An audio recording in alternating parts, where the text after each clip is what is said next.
Politics podcast. Thank you for joining us on the programme. Always nice to see you. Now, Justin, some Republican senators say it's unconstitutional to push forward impeachment charges against a president who's already left office. Have they got a point?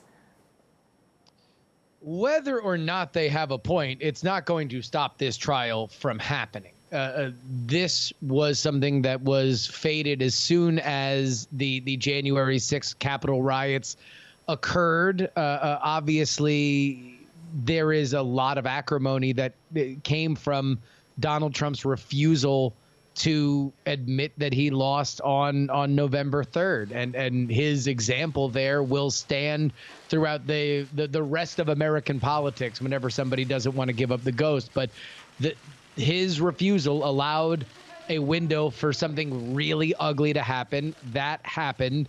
The question now is, as Trump's influence fades, exactly how much time does anybody in the Senate want to spend on this impeachment trial, which is unlikely to see a conviction?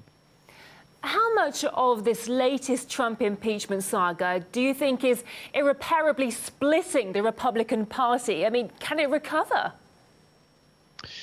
There's no doubt that there is a split here, but this is just yet another symptom of a larger problem.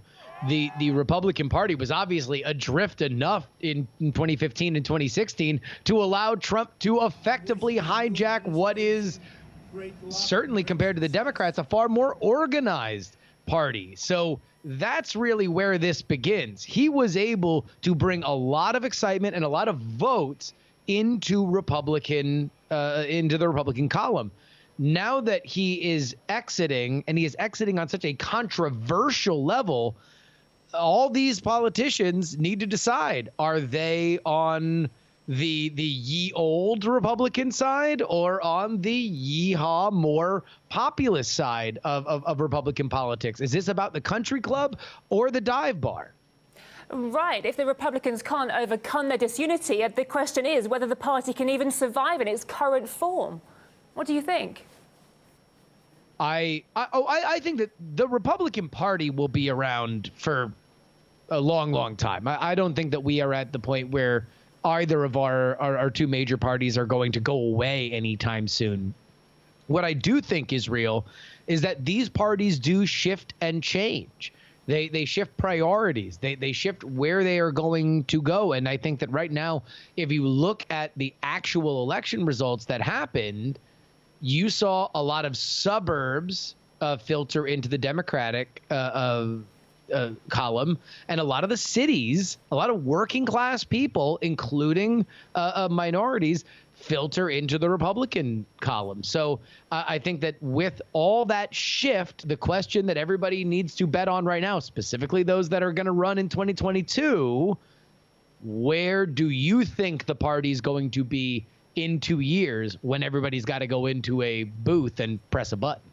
Well, what do you make about these reports that Donald Trump has been planning to establish his own political party? I mean, how likely is that, and how could it influence American political and social landscape?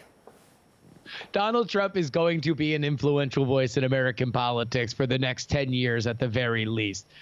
However, I don't think that anybody who is the biggest Donald Trump fan on the planet would tell you that organization is that man's strong suit.